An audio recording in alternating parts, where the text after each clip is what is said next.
আমরা শুরু করতে যাচ্ছি কিএমএস অডিটরের সেকেন্ড ক্লাস। এবং আমাদের আলোচ্য বিষয় ছিল যে আমরা আজকে ডিসকাশন করব ফুললি 9001 স্ট্যান্ডার্ড নিয়ে। দুইটা স্ট্যান্ডার্ড নিয়ে আজকে কথা বলবো, দেখি আমরা কতটুকু আগাইতে পারি।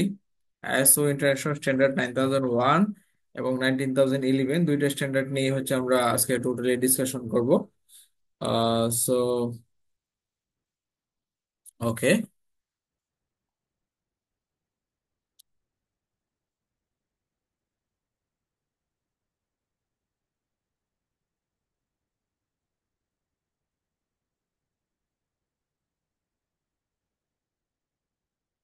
এখানে দেখেন আমরা ফার্স্ট পেজটিতে একটু লক্ষ্য করি। প্রথমে দেখেন এখানে আছে যে ইন্টারন্যাশনাল স্ট্যান্ডার্ড। তারপর হচ্ছে এখানে কর্নার লেখা আছে আইএসও 9001, এবং 9001 এটা আমরা আগে দেখলাম যে এটা হচ্ছে একটা কিউএমএস এর জন্য ওয়ার্ল্ড ওয়াইড স্ট্যান্ডার্ড। এবং এই আইএসও টোটাল এডিশন নাম্বার হচ্ছে ফিফথ, ফিফথ এডিশন, যেটা হচ্ছে 2015 সালের। আহ, এটা প্রায় হ্যাঁ, 9 মান্থ অ্যান্ড 15 এটা করা হয়েছে লাস্ট রিভাইস। এবং কোয়ালিটি ম্যানেজমেন্ট সিস্টেম, এটার নাম হচ্ছে কোয়ালিটি ম্যানেজমেন্ট সিস্টেম রিকোয়ারমেন্ট, মানে ওয়ার্ল্ড ওয়াইড সারা বিশ্বের যে কোনো ফ্যাক্টরি, যে কোনো ধরনের কোম্পানি, যে কোনো টাইপের কোম্পানি যদি তার কোম্পানিতে যে কিউএমএসটা আছে এটা ওয়ার্ল্ড ওয়াইড স্বীকৃতি দিতে যায়, যে তার কোম্পানি কিউএমএসটা ওয়ার্ল্ড ওয়াইড স্বীকৃতি প্রাপ্ত, তাহলে তাকে এই স্ট্যান্ডার্ডটা মেনটেন করতে হবে এবং আইএসও 9001 সার্টিফাইড হতে হবে। তো এই কিউএমএস যে রিকোয়ারমেন্ট আছে সেটা ফিল আপ করতে হবে। এবং এটার এখানে হচ্ছে কপিরাইট প্রোটেক্টেড, মানে এটা হচ্ছে এই ডকুমেন্টটা কিনতে হয়।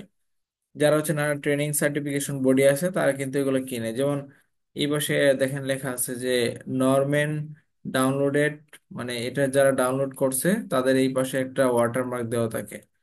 এই যে এই পাশে এই কপিরাইট লেখা সাইডে দেখেন যে লম্বালম্বি ভাবে একটা লেখা আছে সেটা।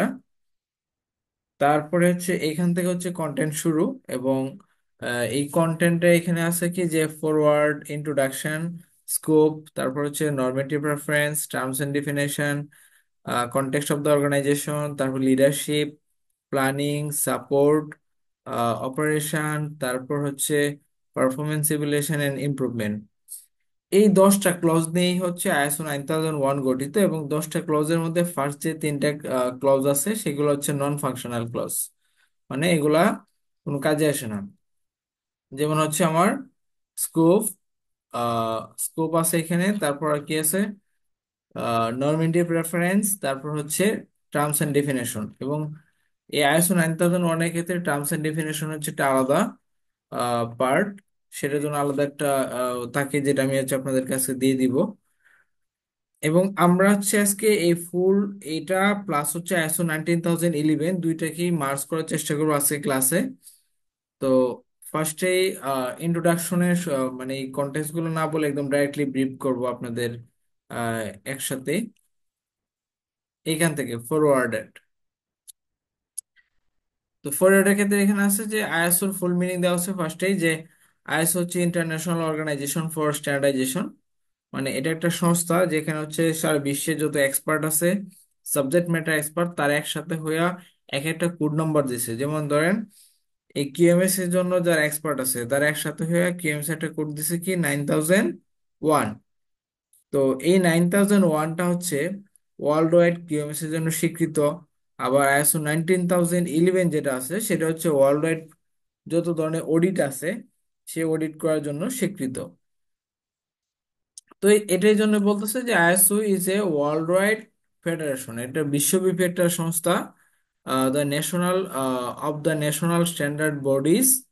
এবং যারা হচ্ছে আইএসও সার্টিফিকেশন বডি থাকে, এবং the work for preparing standard. ISO মূলত কি করে, স্ট্যান্ডার্ড তৈরি করার জন্য কাজ করে। Carried out through the ISO technical committee. ISO এখানে টেকনিক্যাল কমিটি থাকে, তারা এটা কি করে তৈরি করে। এবং আরেকটা যদি বলতে যাই, এখানে ISO collaborate closely with the international electoral commission, IEC. তারাই হচ্ছে এগুলো সবকিছু হ্যান্ডেল করে। এবং এই দুইটাই হচ্ছে মার্কলি ভাবে কাজ করে, আইএসও এবং আইএসসি দুইটাই হচ্ছে মার্কলি ভাবেই হচ্ছে তারা এই টোটালি ইমপ্লিমেন্ট করে। এবং আইএসওর যে বিজনেস, তাদের ব্যবসা কি, এটা যদি আমি বলতে চাই, আইএসওর বিজনেস হচ্ছে এই গাইডলাইন আর রিকোয়ারমেন্ট সেল করে। এই গাইডলাইনটা যদি আপনি তাদের পোর্টাল থেকে কিনতে চান, আমরা যেটা নিয়ে ট্রেনিং করাচ্ছি 9001, মিনিমাম আপনাকে $16 মতো পে করতে হবে এটার জন্য। এবং আমরা যে তাহলে যে সার্টিফিকেট গুলো পাই ওটা আবার আসে হলো আইএফ থেকে। যেমন আমরা নাদানে কোম্পানি সার্টিফিকেট দেই, তারপর হচ্ছে আমরা লিড অডিটর সার্টিফাইড পাই। এগুলো কিন্তু ডাইরেক্টলি আইএসও হ্যান্ডেল করে না, এগুলো হ্যান্ডেল করে হচ্ছে নাদানের সার্টিফিকেশন বডি। যেমন হচ্ছে আমরা লিড অডিটর কোর্স যখন করি তখন এটা সিকিউ এবং আইআরসি থেকে পাই। আবার যখন আমরা অডিট করাই আইএস অডিট, তখন সেটা আবার ইউকাস বা নাদানের সার্টিফিকেশন বডি, যেটা আইএফ এর সাথে কানেক্টেড, এবং আইএফ থেকে একটা percentage ISO pi. Okay,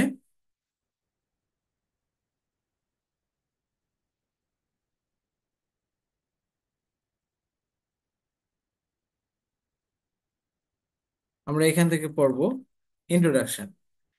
The adoption of the quality management system is a strategic direction for organization that can help to improve overall performance and provide the sound basis sustainable development initiatives. তাহলে তারপর বলতেছে যে the potential benefit of the organisation, একটা অর্গানাইজেশনের জন্য potential কি benefit হতে পারে আইএসও 9001 ইমপ্লিমেন্টেশনের মাধ্যমে। The ability of consistency provide the product and service meet the customer and applicable statutory regulatory requirement. তাহলে ফার্স্টে কাজ হচ্ছে যে আইএসও যে ফ্যাক্টরিতে ইমপ্লিমেন্টেড করা আছে প্রপারলি, সেই ফ্যাক্টরি আপনার ওয়ার্ল্ড ওয়াইড যে স্ট্যান্ডার্ড আছে এবং কাস্টমার যে স্ট্যান্ডার্ড আছে সেটা মিট করবে, এবং যত ধরনের রেগুলেটরি রিকোয়ারমেন্ট আছে সেগুলো তারা মিট করবে। তারপর একটা আছে facilitating the opportunity to enhance customer satisfaction. Customer satisfaction এনহ্যান্সের জন্য তারা হচ্ছে যে ধরনের ফেসিলিটিস থাকা উচিত ওই কোম্পানিতে সবকিছুই হচ্ছে তারা এস্টাবলিশডের জন্য তাদের স্ট্যান্ডার্ডে লেখা আছে। Address risks and opportunities associate with its context and objective. যে কোনো একটা কাজ বা যে কোনো একটা কনটেক্সট সেট আপের ক্ষেত্রে যে রিস্ক গুলো থাকে সেগুলো আগে থেকে নোটিফাই করে। Ability to demonstrate the conformity to specific quality management system requirement. তো এগুলা the international standard can be use by internal বা এক্সটার্নাল পার্টিস। এখন বলতেছে যে এই স্ট্যান্ডার্ডটা ইন্টারনাল পার্টিস ইউজ করতে পারে, আবার এক্সটার্নাল পার্টি যারা আছে তারা ইউজ করতে পারে। তো ইন্টারনাল পার্টি কারা, এক্সটার্নাল পার্টি কারা? ইন্টারনাল পার্টি হচ্ছে কোম্পানি নিজে, এবং এক্সটার্নাল পার্টি হচ্ছে হতে পারে বায়ার, হতে পারে থার্ড পার্টি সার্টিফিকেশন বডি, বা বাইরের কেউ। এখন একটা বলতেছে it is not to intend of the standard implies need for uniformity of the structural difference quality management system align of the documentation to clause structure and international standard। এখন এটাতে বোঝাতেছে যে এই স্ট্যান্ডার্ড হচ্ছে যে কোনো টাইপস এর কোম্পানির জন্য, এটা হচ্ছে শুধুমাত্র যে কোনো প্রোডাক্টের উপরে বা যে কোনো স্ট্রাকচারের উপরে বেরি করবে এমনটা না। তারপর হচ্ছে এখানে এর মেইন যে কাজগুলো আছে যে the quality management system requirements specified of the international standard are complementary to requirement of the product and service। এটা মেইনলি হচ্ছে প্রোডাক্ট এবং সার্ভিসের রিকোয়ারমেন্টের উপরেই ভিত্তি করে, এবং তার যে মেইন যে কনসেন্ট্রেশন আছে যে ইন্টারন্যাশনাল স্ট্যান্ডার্ড এমপ্লয়ি দা প্রসেস অ্যাপ্রোচ, এবং তার প্রত্যেকটা কাজে কিন্তু ইন্টারেক্টেড, একটার সাথে আরেকটা ইন্টারেক্টেড, এবং প্রসেস অ্যাপ্রোচ পিডিসিএ বেসড এবং রিস্ক বেসড থিঙ্কিং থাকে। তারপর হচ্ছে process approach enable organisation to plan and process their interaction, এবং একটার সাথে একটা, যেটা আমরা আগে বলছিলাম যে একটা প্রসেসের সাথে একটা প্রসেসের যে ইন্টারাকশনটা সেটা কিন্তু এখানে আছে। তারপর PDCA cycle enable the organization to ensure it process adequately, resource manage, and that opportunity for improvement are determined and act। তাহলে ফুললি যে কাজটা হয় একটা আইএসও এক্সিকিউশনের ক্ষেত্রে একটা কোম্পানিতে টোটালি হচ্ছে পিডিসিএস সাইকেলটাই ফলো করা হয়, এবং রিস্ক বেসড থিঙ্কিং করা হয় প্রত্যেকটা কাজের ক্ষেত্রে। যে risk based thinking enable the organization to determine the factor that could cause it process and quality management system to deviate from the planned result, to put it place, prevent, control and minimize the negative effect। তো এখানে বলতেছে কি এটা risk base থিঙ্কিংটা হচ্ছে যে negative effect গুলো আছে সেগুলো তারা মিনিমাইজ করে থাকে। তারপরে যে এখানে যদি দেখি যে international standard following the verbal forms used, তো এখানে কিছু ভার্ব ইউজ করা হয় আইএসও স্ট্যান্ডার্ডের মধ্যে, যেখানে শেল মানি হচ্ছে রিকোয়ারমেন্ট, শেল মানি হচ্ছে যত জায়গায় স্ট্যান্ডার্ডে যত জায়গায় শেল লেখা আছে তত জায়গায় হচ্ছে আমার এটা বাধ্যতামূলক রিকোয়ারমেন্ট হিসেবে এটা মেনটেন করতে হবে। এবং যেখানে শুড লেখা আছে সেটা রিকমেন্ডেশন হিসেবে বা অপরচুনিটি ফর ইমপ্রুভমেন্ট হিসেবে এটা মেনটেন করতে হবে। আর যত জায়গায় মে লেখা আছে তত জায়গায় হচ্ছে এটা পারমিশন। আর ক্যান যেখানে লেখা আছে সেটা হচ্ছে পসিবিলিটি এন্ড এবিলিটি ক্যাপাবিলিটি। তো এখানে যেগুলো শেল বা শেল লেখা আছে সেগুলো যদি কোনো জায়গায় প্রসেস ভায়োলেশন করে সেগুলো কিন্তু মেজর এনসি হিসেবে ধরা হয়। আর যেগুলো শুট সেগুলো মেজর ধরা হয় না, সেগুলোকে মূলত ধরা হয় যে মাইনর, বা এটার প্রেক্ষিতে বা এটার প্রেক্ষাপটের উপর ভিত্তি করে এটা মেজর হবে না মাইনর হবে সেটা অ্যাসেস করা হয়। তো এটা আগে থেকে এনশিওর করা হচ্ছে কি আমরা যখন এগুলো অ্যানালাইসিস করবো দেন হচ্ছে আমরা যত জায়গায় শেল লেখা আছে তো এখানে সেটা বুঝতে পারবো যে সেটা আইএসওর জন্য একটা রিকোয়ারমেন্ট। তো এই 7 প্রিন্সিপাল এখানে আছে যেটা হচ্ছে international standard based on the quality management principal describe in ISO 9000। যেটা আইএসও 9000 এর কি আছে বলা আছে এটা। এবং কোয়ালিটি ম্যানেজমেন্টের প্রিন্সিপাল কি কি ছিল, যে ফার্স্টে ছিল customer focus, leadership, engagement of people, process approach, তারপর improvement, evidence based decision making, relationship management. এগুলো হচ্ছে আমরা গত ক্লাসেই হচ্ছে প্রথমের দিকে এক্সপ্লেনেশন করেছিলাম। তো আজকে হচ্ছে আমরা ডিপলি ঢুকে যাব। তো এখানে জেনারেল কিছু কথা বলা আছে যে international standard promote the adoption of the process approach when developing, implementing and improving the effective quality management system। আচ্ছা, এখানে বলতেছে কিন্তু যে কোয়ালিটি ম্যানেজমেন্ট সিস্টেমটাকে এফেক্টিভ করার জন্য এই স্ট্যান্ডার্ডটা হচ্ছে খুবই কার্যকরী। যেখানে একটা অর্গানাইজেশনের কিএমএস ডেভেলপ করবে, ইমপ্লিমেন্ট করবে, এবং এনহ্যান্স কাস্টমার স্যাটিসফ্যাকশন বৃদ্ধির ক্ষেত্রেও কিন্তু এই স্ট্যান্ডার্ডটা কাজে দিবে। তো সেকেন্ড ফ্রেজে বলতেছে understanding and managing the process, interrelated process as a system contribute to the organization effective and efficiency to achieve the intended result। তারপর হচ্ছে মানে ইন্টারনেট রেজাল্টটা পাওয়ার জন্য, মানে আপনার প্রত্যাশিত যে রেজাল্ট আছে সেটা পাওয়ার জন্য কিন্তু এই স্ট্যান্ডার্ডটা হচ্ছে প্রপারলি ভাবে কিউএমএসটা বোঝা, সেটাকে ম্যানেজ করার জন্য তারা কি করে থাকে, গাইডলাইন দিয়ে থাকে। এখানে আমরা একদম একটু নিচে দেখব যে অ্যাপ্লিকেশন প্রসেস অ্যাপ্রোচের মধ্যে কি কি থাকতে পারে। যে একটা প্রসেস অ্যাপ্রোচের মাধ্যমে বা একটা ইন্টারাকশনের মাধ্যমে আমরা understanding and consistence the meet the requirement সেগুলো আমরা বুঝতে পারি। Consideration the process and terms value সেগুলো বুঝতে পারি। অ্যাচিভমেন্ট এফেক্টিভ প্রসেস পারফরমেন্স সেটা আমরা অ্যাচিভ করতে পারি। And improve the process based on the evaluation. তো এইখানে আমরা একটা ফ্লো দেখতে পাচ্ছি যেটা হচ্ছে লেখা আছে যে symmetric representation of element single process, যে ইনপুট, তারপর অ্যাক্টিভিটিস, আউটপুট এন্ড হচ্ছে রিসিভার। তো এই ইনপুট থেকে আউটপুট পর্যন্ত যে কাজটা আছে, ইনপুট থেকে আউটপুট পর্যন্ত যে কাজটা আছে টোটালি হচ্ছে একটা সিস্টেমিক, এবং একটার সাথে আরেকটা হচ্ছে ইন্টার রিলেশন আছে বা ইন্টার রিলেটেড। সেই ক্ষেত্রে তার ইনপুটে কি কি ইউজ করতেছে এখানে, যে এক্সটার্নাল, ইন্টারনাল বা এক্সটার্নাল বা কাস্টমার রিলেভেন্ট যে ইন্টারেস্টেড পার্টি আছে তারা কিন্তু সোর্সে ইনপুট হিসেবে কাজ করতেছে। মানে হতে পারে সাপ্লায়ার, এখানে হতে পারে কাস্টমার, হতে পারে অনার, তারা এখানে সোর্স অফ ইনপুট হিসেবে কাজ করতেছে। এবং ইনপুট কি দিচ্ছে তারা, ম্যাটার, এনার্জি, ইনফরমেশন বা ম্যাটেরিয়ালস বা রিসোর্স বা রিকোয়ারমেন্ট এগুলো তারা ইনপুট দিচ্ছে।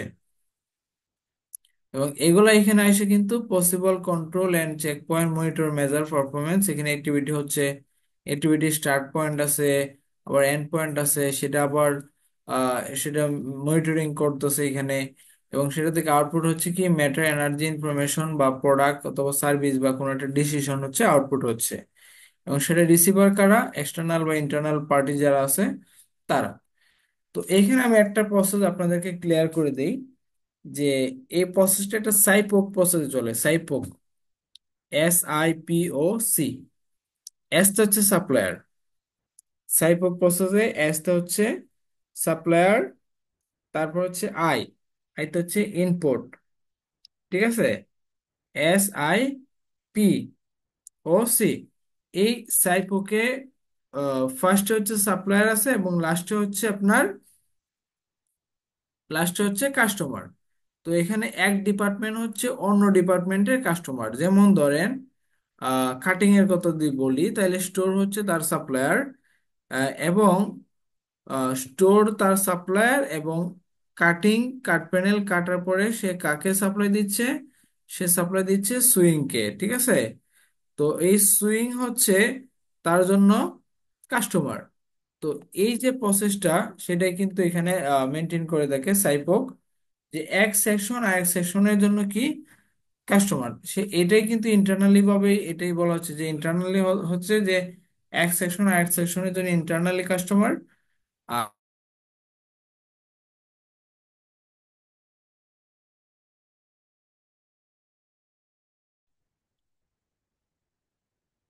ওকে, নেটওয়ার্ক প্রবলেমের কারণে হচ্ছে আমরা একটু কানেকশন ব্রেক হয়ে গেছিল। সো আমরা যেটা বলতেছিলাম, সাইপোক প্রসেস, সাপ্লায়ার, তারপর হচ্ছে ইনপুট, তারপর হচ্ছে প্রসেস আউটপুট, এবং লাস্ট হচ্ছে কাস্টমার। তো এই প্রসেসেই হচ্ছে আমরা ইনপুট থেকে আউটপুট, এবং ইনপুটের আগে থাকে এক কাস্টমার মানে সাপ্লায়ার, এবং আউটপুটে পড়ে যায় আরেক কাস্টমারের কাছে। তো এবং এটা পিডিসি সাইকেল হিসেবে যদি আমরা ক্লজ গুলোকে কনসিডারেশন করি তাহলে এখানে হবে plan, do, checked, act.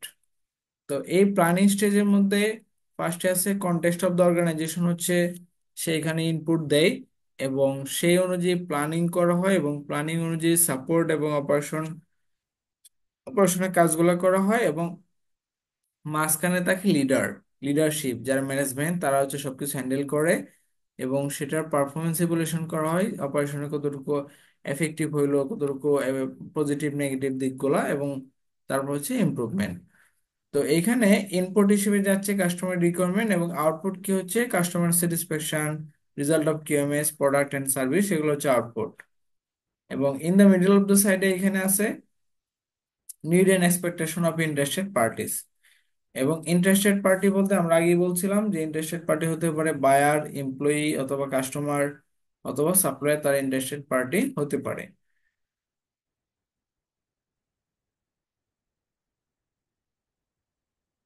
Okay, so এইখান থেকে হচ্ছে ফাইনালি শুরু, যেটা হচ্ছে স্কোপ, যেটা আমরা পড়ছিলাম যে 1 নাম্বার ক্লজ। তো এই স্কোপের মধ্যে কি আছে, the international standard specific requirement for a QMS when an organisation. তো এটা কেন একটা স্পেসিফিক রিকোয়ারমেন্ট, কারণ হচ্ছে need to demonstrate it ability consistently provide the product and service that meet customer applicable state and regulatory requirement. তাহলে এখানে কিন্তু বারবার একটা কথাই বলতেছে যে এই রিকোয়ারমেন্ট আমরা সেট করার মাধ্যমে একটা প্রোডাক্ট এবং সার্ভিসের যে অ্যাপ্লিকেবল বা স্ট্যাটুটরি রেগুলেটরি যে রিকোয়ারমেন্ট গুলো আছে সেগুলো আমরা মিট করতে পারবো। 2 নম্বর হচ্ছে aim to enhance customer satisfaction, যার মাধ্যমে হচ্ছে আমরা কাস্টমার স্যাটিসফ্যাকশন অর্জন করতে পারবো through the application of system including the process improvement of the system and assurance of conformity of customer to customer and applicable state regulatory requirement। তাহলে এটার মাধ্যমে কি কাস্টমারের যে রিকোয়ারমেন্ট আছে সেটা মিট করতে পারবো, এবং aim to enhance customer satisfaction, এটার মাধ্যমে আমরা কাস্টমার স্যাটিসফ্যাকশনটা আমরা কি করতে পারবো, বাড়াইতে পারবো, এবং কাস্টমারের কাছে আমাদের একটা কনফর্মিটি আসবে বা আমাদের সাথে একটা কনফিডেন্স আসবে সেটা। তো all requirement of the international standard generic intent to application, তো এই রিকোয়ারমেন্ট গুলো হচ্ছে mainly applicable for any organization, যে কোনো অর্গানাইজেশনের জন্য এটা applicable, and regardless the type of size product service provided. তো এটা যে কোনো প্রোডাক্টের ফ্যাক্টরিতে এটা ইউজ করা যেতে পারে, বা যে কোনো সার্ভিস দেয় এরকম কোম্পানির জন্য এটা ইউজ করা যেতে পারে। The following document of the whole or part, normative reference of the document are indispensable for the application. For date reference, only edition, cite and applied. তো এটার সাথে যেটা ম্যাচ আছে সেটা হচ্ছে ISO 9015, যেটা হচ্ছে quality management system fundamental and vocabularies. এটা হচ্ছে নর্মেটিভ রেফারেন্স, মানে এই ক্লজের সাথে মূলত ISO 9000 আহ, এবং 2050 এটার একটু মিল আছে। তারপর হচ্ছে টার্মস এন্ড ডেফিনেশন, যেটা হচ্ছে আলাদাভাবে দেওয়া আছে, এই ফাইলটা আমি আপনাদেরকে দিয়ে দিব আজকে ক্লাসের পরেই। এবং মেইনলি আমাদের যে মেইন যে কাজগুলা সেটা কিন্তু এখন শুরু হতে যাচ্ছে ক্লজ নাম্বার 4 থেকে। ক্লজ নাম্বার 4 হচ্ছে ফাংশনাল ক্লজ, মানে এখান থেকেই হচ্ছে আইএসও যাত্রা শুরু যে কোনো একটা কোম্পানিতে, বা আপনি একটা কোম্পানিতে আইএসও সেট করবেন, তাইলে এই 4 পয়েন্ট ক্লজটাকে হচ্ছে আপনার শুরু। আপনি হচ্ছে এক্সাম দিবেন, লিড ওয়েটার এক্সাম দিবেন, তাহলে এই 4 পয়েন্ট ক্লজটাকে হচ্ছে আপনার এক্সামের জন্য যা প্রিপারেশন নিতে হবে, এই 4 পয়েন্ট ক্লজের পর থেকেই হচ্ছে নিতে হবে। তো ফার্স্টে আছে 4.1। তো 4.1 আসলে কি, understanding the organisation and it context. এখন একটা অর্গানাইজেশনের দুই ধরনের ইস্যু আছে, একটা হচ্ছে ইন্টারনাল আর একটা হলো এক্সটার্নাল। তো বায়ার যখন আপনার কোম্পানিতে এই আইএসও অডিটের জন্য আসবে, তখন তারা আপনার কোম্পানির যে লাইসেন্স গুলো আছে, ইন্টারনাল লাইসেন্স এবং এক্সটার্নাল যে লাইসেন্স গুলো আছে, সবগুলাই কিন্তু তারা দেখবে। এই লাইসেন্সগত কোনো ইস্যু থাকলে কিন্তু এটাই আন্ডারস্ট্যান্ডিং দ্য অর্গানাইজেশন কনটেক্সটের ভায়োলেশন হবে। যেমন আপনার কোম্পানিতে ওয়াশ থাকলে ওয়াটার টেস্ট থাকতে হবে, যত কেমিক্যাল টেস্ট বা যত ধরনের টেস্ট আছে, হ্যাঁ। তারপর লাইসেন্স, বিজনেস লাইসেন্স, তারপর হচ্ছে বিজিএমআই লাইসেন্স, মানে যত ধরনের লাইসেন্স আছে সবকিছু কি করতে হবে, আপনার আপ টু ডেট থাকতে হবে, হ্যাঁ। তারপর ট্রেড লাইসেন্স, বিজনেস লাইসেন্স যা আছে। তো এখানে দুইটা ইস্যুতে তারা এটা ভাগ করছে যে note one issue can include the positive and negative factor of condition and consideration. যে আপনি যেখানে কোম্পানি দিচ্ছেন বা এই কোম্পানিতে কাজ করতেছেন, এতে আশেপাশে কারো কোনো ক্ষতি হচ্ছে কিনা। এই জন্য নোট টুতে লেখা আছে, দেখেন, যে understanding the external context can be facilitated considering issue arising from legal, technological, competitive, market, culture, social, economic, environment, অথবা ইন্টারন্যাশনাল অথবা ন্যাশনাল বা লোকাল রিজন যেগুলো আছে সেগুলা। নোট 3 আছে, understanding the internal context can be facilitating by considering issue value, culture, knowledge, performance, এইসবগুলো কিন্তু বেরি করে। তো 4.1 ক্লোজ দ্বারা এটাই বোঝাচ্ছে যে একটা কোম্পানি চালাইতে গেলে এই কোম্পানিতে যত ধরনের লাইসেন্সের দরকার হবে, এবং এই কোম্পানি দ্বারা আশেপাশে মানুষেরা প্রপারলি ভাবে হচ্ছে কাজ এফেক্টেড হবে না, এবং এই কোম্পানি হচ্ছে প্রপারলি বিজনেস মেনটেন করে, আহ, যে ল আছে ল মেনটেন করে হচ্ছে তার ইন্টারনাল এক্সটার্নাল ইস্যুগুলা সলভ করে থাকে, সেটা যখন এনশিওর করা হয় তখনই কিন্তু এই 4.1 এর কোনো ইস্যুই থাকে না, এবং তারা এটাতে ফুল মার্কস পায়।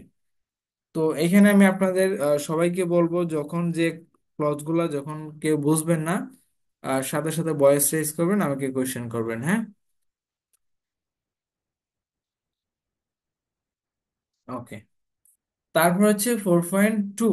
4.2 হচ্ছে understanding the need and expectation of interested party. তো এই ইন্টারেস্টেড পার্টি নিয়ে আমি আপনাদের সাথে আহ, আরো 2-3 বার হয়তো রিপিট করছি যে ইন্টারেস্টেড পার্টি হচ্ছে হতে পারে যে কেউ। যেমন আপনি যদি কোনো একটা কোম্পানির শেয়ার হোল্ডার হন, আপনি ইন্টারেস্টেড পার্টি কোম্পানির জন্য। কোম্পানি যে কাস্টমার, সে ইন্টারেস্টেড পার্টি। যে সাপ্লায়ার, সে ইন্টারেস্টেড পার্টি। যে মালিক, সে ইন্টারেস্টেড পার্টি। যে এমপ্লয়ি আছে, সে ইন্টারেস্টেড পার্টি। এখানে এই কোম্পানির সাথে ইনভলভ বা এনগেজ যারা আছে সবাই ইন্টারেস্টেড পার্টি। তো due to the effect of the potential effect, due to their effect or potential effect, organization ability to consistently provide the product and service meet customer requirement, applicable state and regulatory requirement. তো organisation এই জন্য কি করবে, এই যত requirement আছে বা কাস্টমারের রিকোয়ারমেন্ট মিট করার জন্য তার ইন্টারেস্টেড পার্টি যে রিলিভেন্ট যে কিউএমএস আছে সেটা তারা মেনটেন করবে। যেমন আপনার একটা কোম্পানিতে সাপ্লাইয়ের সাথে ডিল করতে হয়, আপনার একটা কোম্পানিতে কাস্টমারের সাথে ডিল করতে হয়, অনারকে স্যাটিসফাইড রাখতে হয়। তো এই সব দিক চিন্তা করলে কিন্তু ইন্টারেস্টেড পার্টি কিন্তু এখানে সবাই। যেমন ওয়ার্কারদের যে ফেসিলিটি আছে, এটা না দিয়ে আপনি কোম্পানি চালাতে পারবেন না। এখানে ইন্টারেস্টেড পার্টি বলতে ওয়ার্কারদের ফেসিলিটিস গুলো আপনার মানতে হবে, তাদের চাহিদা কি। তাদের একটা ওয়ার্কারের চাহিদা কি হতে পারে, যে আপনি ওয়ান টাইম তাকে স্যালারি দিবেন এবং তার যে ফেসিলিটিস গুলো আছে সেগুলো দিবেন। এটা হচ্ছে ওয়ার্কার একটা নিড এক্সপেকটেশন। তার একটা ওয়ার্কারের অন্যতম নিড এক্সপেকটেশন কি, যে তার স্যালারিটা অন টাইম পাবে, এবং তার যে ছুটি থাকে, বা যে ফেস্টিভ্যাল বোনাস এগুলো সে প্রপারলি পাবে। এটা হচ্ছে ওয়ার্কার নিড এন্ড এক্সপেকটেশন। এখন একটা কাস্টমার নিড এক্সপেকটেশন কি, তার ওয়ান টাইমে গুড শিপ হতে হবে, তার প্রোডাক্টের কোয়ালিটি ভালো হতে হবে, এবং তার অকুয়াল রেট ল থাকতে হবে, ক্লেম রেশিও ল থাকতে হবে বা জিরো থাকতে হবে। একটা অনারের নিড এক্সপেকটেশন কি, তার এই বিজনেস থেকে প্রফিট ভালো থাকতে হবে, কোনো ধরনের ক্লেম বা রিওয়ার্ক বা প্রোডাকশন লেসের কারণে তার যে প্রফিটটা এটা যাতে কমে না যায়। Share holder same. এরকম প্রত্যেকটা পয়েন্টে যে নিড এন্ড এক্সপেকটেশন আছে সেটা কার মাধ্যমে পূর্ণ হবে, এই কিউএমএস এর মাধ্যমে। এই জন্য এটা বলতেছে যে interested party are relevant for QMS, এবং তাদের যে চাহিদাগুলো সেটাও কিসের আঙ্গিকে থাকবে, এই কিউএমএস এর আঙ্গিকে কিন্তু থাকতে হবে। কিউএমএস টা মেনটেন করে তাদের চাহিদাগুলো ফিল আপ করতে হবে।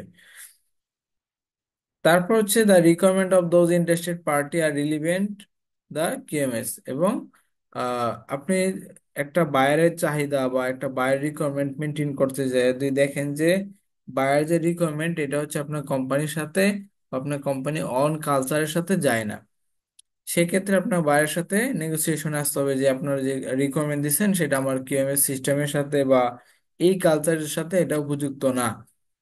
ঠিক আছে, তো এই জন্য এটা হতে পারে বায়ার, হতে পারে এমপ্লয়ি, বা যে কারো হচ্ছে নিড এন্ড এক্সপেকটেশন থাকতে পারে, বাট এটা হচ্ছে কতটুকু কিউএমএস টাকে এগ্রি করে বা অ্যাপ্রুভ করে সেটা হচ্ছে দেখার বিষয়।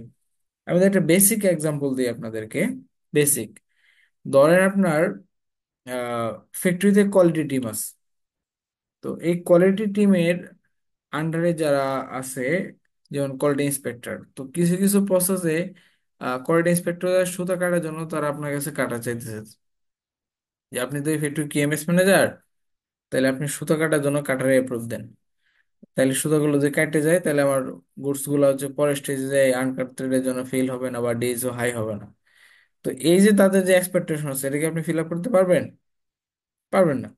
কারণ কি, এটা আপনার লতে নাই যে কোয়ালিটির কাটার ইউজ করতে পারবে না।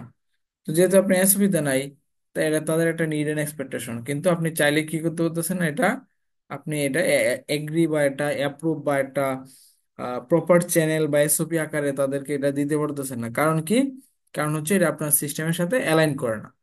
তো এই ইস্যুগুলাই হচ্ছে যে কারো যে কোনো ধরনের রিকোয়ারমেন্ট থাকতে পারে বা এক্সপেকটেশন থাকতে পারে, বাট এক্সপেকটেশনটা অবশ্যই কতটুকু কিএমএস কে অ্যাপ্রুভ করে সেটার উপর ভিত্তি করেই কনসিডারেশন করা হবে interested party need and expectation গুলা।